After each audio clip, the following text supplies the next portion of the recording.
Çox gecə ibadət eləyənlər var ki, yəni gecə ibadət eləyənlərin çoxu bu cürdülər, sadəcə yuxusuzluq qazanarlar, başqa heç nə. Niyə? Əgər əl-vəra'u ən məharimillah olmasa, Allahın haramlarından çəkinməsin, nə gecə ibadətimin xeyri var, nə orucumun xeyri var.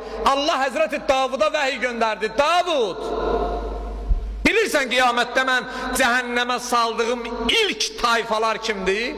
Davud sual elədi, Allah deynən bilim. Kimdir? Allah Cəllə Cəlaluhu buyurdu, o gənclər ki, gecələr ibadət eləyib gecə namazı qılarlar, günüzlər oruç tutarlar. Ki, əlbəttə orada orucu yox deyə mən mövzumuza görə deyirəm. Gecələr gecə namazı qılarlar, səhərəcən ibadət eləyərlər. Allah buyurdu, mənim qorxumdan səhərəcən ağlayarlar.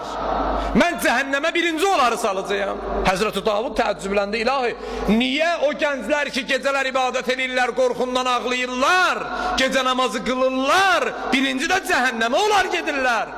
Allah buyurdu, ona görə ki, onlar evlərindən və məsciddən çıxandan sonra gözlərin aramdan saxlamırlar. Ona görə elədiklərinin heç bir mənası yoxdur. Oruç da bu cürdür. Peyğəmbər buyurur, Rəbbə saimin hazzuhu min siyamihi əl-cuq vəl-atəş.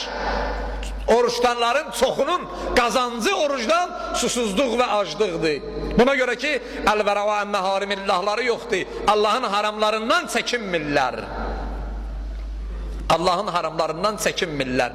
Haramdan çəkinmək necə olur? İmam Səccad ağa buyurur. İmam Səccad ağadan soruşdular ki, vərə necə olur? Təqvalı olmaq necə olur? Əlbəttə vərə ilə təqvanın fərqi var, onun ilə işim yoxdur. Təqva biləkdə elə vərə, yəni təqva. İmam Səccad ağadan soruşdular ki, mən neynəsəm mənə vərəli deyərlər, təqvalı deyərlər.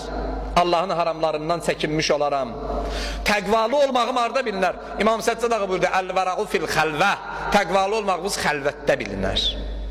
Məsciddə hamısı təqvalıdır, burada günah eləyən yoxdur ki. İnsanlar arasında hətta bir dənə ağlı kesməyən uşağın yanında insan halal işindən belə utanır. Utanır, utanmır. Ağlı kəsməyən bir dənə uşağın ki gözü görür, insan halal əməllərindən belə onun yanında çəkinir. Ayıbdır. Nətər olar? O boyda Xaliqin qabağında adam ədəbsizlik və günah eləyə.